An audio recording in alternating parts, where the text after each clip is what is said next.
I've absolutely been loving my time with the Galaxy S22 Ultra. It mostly hits all the right notes. Yes, I went there, but I just don't think it's for me. Hey guys, it's James here, and it's taken me a while to get this video out, but it's time to share my thoughts on what is the best of the best for Samsung right now, the S22 Ultra. And like I said a few seconds ago, there's really a lot to love about this phone, but let me start off this video and give you the first reason why you really have to think about getting this device. And I think it's pretty obvious, it's the price. After all, with the Ultra name also comes an Ultra price tag. You can get the base model of this phone for around 61,000 pesos, but unless you're swimming in all that sweet cash, it is a rather steep price tag, especially if you want to max out everything, where it will set you back by 20,000 pesos more. Is it worth it though? That's the question here, and hopefully in this video we can help you come to a conclusion. Of course, let's kick things off with design. Now, in terms of visual changes to the S22 Ultra this year, I love it. I mentioned this in our first impressions video, but what Samsung has done to give this a more minimalistic look, I'm all for it. Now, the review unit we got is the Phantom Black version, which is kind of a bummer since I would have preferred the burgundy or green, but it does have that luxe look with the oh so familiar matte finish that we know and love from Samsung. Now, I really can't speak about its durability because we're not that kind of YouTube channel, but I have seen videos where this has been tortured and it did survive. For ergonomics, this is definitely a phone that you'll want to use with both hands as much as possible because it is huge. Now, I'll probably showing you clips of Leia using this phone, which only emphasizes my point, but even I found that I had to do a fair share of hand gymnastics to reach for the drop-down menus and whatnot. Now, the overall silhouette of the phone is very note, and I'm sure you've heard a ton of jokes about that already, but I did appreciate that the sides are slightly curved to make it sit in hand a bit better. If you're looking for something that's compact, I definitely recommend the S22 because let me tell you, the S22 Ultra wasn't easy to bring around. It didn't feel quite right in my pocket, so I did have to bring a sling bag, but that's just me. Now let's move on to something that I really love on Samsung flagship phones, and of course, that's the screen. Just to give you guys a recap, it's at 6.8 inches, QHD plus resolution using their dynamic AMOLED 2X display with a fast refresh rate and a really responsive touch sampling rate. It's a super crisp display that was a real treat to use to get work done, and of course, when you want to wind down with a nice little K-pop MV, the picture quality is fantastic as always with those colors that really pop off the screen. I really didn't know which section to put this in, but since we just talked about the screen, we might as well already talk about the S Pen. So yes, in case you missed out on all the news, the S22 Ultra is basically the new Note with an actual slot for the S Pen, unlike the S21. I can't say I'm a big fan of the S Pen. I mean, I appreciate it's there, but it's not a make or break feature for me. It was really responsive though. Samsung said that they did lower the latency and it does feel like there's hardly any delay. So if you really want to take notes or even draw on the fly, this might be a big plus for you. And this is another thing you have to think about with the S22 Ultra. Are you going to use the S Pen? Do you really need it? And while you're thinking about that, let's move on to the cameras. So brief recap on specs: 108 megapixel main, 12 megapixel ultra wide, two 10 megapixel telephoto cameras with 3x optical zoom and the other one at 10x zoom that gives you the 100x space zoom. Now before I forget, there's also a 40 megapixel selfie camera that does a really good job if you happen to take a ton of selfies. Now, if you've been following camera rankings on DxOMark, the S22 Ultra didn't even crack their top 10, which was honestly a big surprise, but I was very happy with the photos I was able to take with this phone. I mean, come on, look at these shots. There's really good detail when we took this out to our new favorite cafe. You're getting a good amount of dynamic range. Now, post-processing is definitely there, yes, but I don't think it pushes it too far. There's just the right amount of lift for the colors, and it doesn't over-sharpen. Now, one thing we are really impressed with is portrait mode. The cutouts are really clean, so you can get good separation for the background. And in this photo of Leia, we're using portrait mode in 3x, and it does handle those little flyaway hairs really well.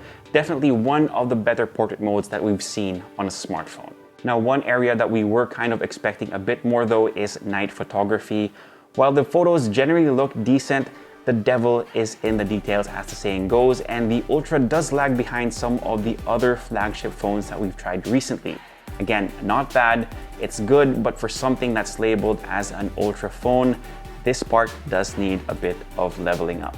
Now, a lot of you asked if this is good for TikTok and other social media platforms, and our good friend Isa has an entire video dedicated to just that, so I will leave a link, and I'm confused if it's here or here. Basta, it's somewhere on screen. Check it out. And now let's move on to the processor of the S22 Ultra. One of the biggest surprises for us this year is that we actually got the Qualcomm Snapdragon 8 Gen 1, and our review unit has this paired with 12GB of RAM and 256GB of storage, but that can go all the way up to 512GB, and if you really want a ton of space, you can expand it further up to 1TB. Now, if we look at the benchmark scores, you can see that the S22 Ultra does really well against some of the phones that I've gotten my hands on recently, with the Geekbench 5 results in the single core and compute tests giving the device a good lead, but it does lag behind the ROG Phone 5S on the multi-core side. On 3D Mark, you can see that it does have a very commanding lead against these two phones. In terms of real-world performance, I didn't really run into any issues with the S22 Ultra. It was really smooth sailing all the way. I was able to get a lot of work done. And actually, most of the script and my review on the website was written on the phone itself. Now, I really don't game on mobile so much anymore, but I know there are some of you who are curious about thermals and if there's any throttling happening. So what I did is that I ran a stress test that's also available on 3D Mark that's supposed to really push your smartphone. And for good measure, I ran it twice and it did get really warm. So I don't have the exact temperature, but it got to a point where you really feel like you need to give the phone a break. But before I did, I ran Geekbench 5 again, and here are the results. From the 1242 that we initially got on the single core side of things, the score dropped to 708. And of course, we also saw a bump down in the multi-core score, which is now at 2,867.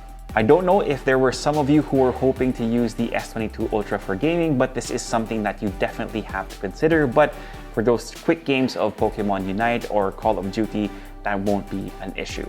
But I do have to tell you that it also got warm when we took a lot of photos and a lot of videos, so that is kind of a bummer as well. Not quite as hot, but it did get pretty warm. When it comes to the battery, the 5,000 mAh capacity of the Ultra was more than enough to get me through the day. Leia and I have been going out a lot more these days, and there was never a time where I had to use little tricks to extend battery life. We also ran a YouTube loop test since the Ultra did like our usual battery benchmark, and it did last for 14 hours and 40 minutes, which is not bad at all. One thing I really appreciate this year is that the Plus and the Ultra now come with 45-watt wired charging. Unfortunately, no charger inside the box, so I had to use a third-party charger where I got from 0 to 100 in a little over an hour. So not bad. Just wish the charger came inside the box. Okay, so final thoughts. Like I said, I really loved my time with the S22 Ultra. It's been my daily driver ever since I got it. It's got a ton of power under the hood for what I need to do. The cameras produce great photos and video. Yes, low light is not quite at the Ultra level that we hoped, but it's still good. Plus, the screen on Samsung flagships, best in the world. The biggest thing stopping me from fully recommending this phone is its price tag, the S Pen, and the sheer size of it. Again, Samsung made the Ultra, same as the Note, with a specific user in mind, and if you can maximize all those extra features and it fits your budget, this really is the cream of the crop for Samsung right now. But for me, I would be much happier with the S22 Plus. You're getting a lot of the same features on the Ultra, less megapixel count, of course, less reach on the telephoto end as well, and of course, no S Pen, but those are things that I'm willing to let go. And actually, that's pretty much it for the Samsung Galaxy S22 Ultra. Let me know what you think in the comment section, and if you like this video, give us a thumbs up, sub to the channel, make sure you hit that notification bell if you haven't already. If you have any questions, leave them down below, and I'll try my best to get to them as soon as I can. For all the latest in tech, head to Unbox.ph, plus follow us on Facebook, Instagram, TikTok, and catch our live stream every Friday on our Facebook page as well. My name is Tito James. Peace, God bless. See you guys next time, and of course, stay safe. you.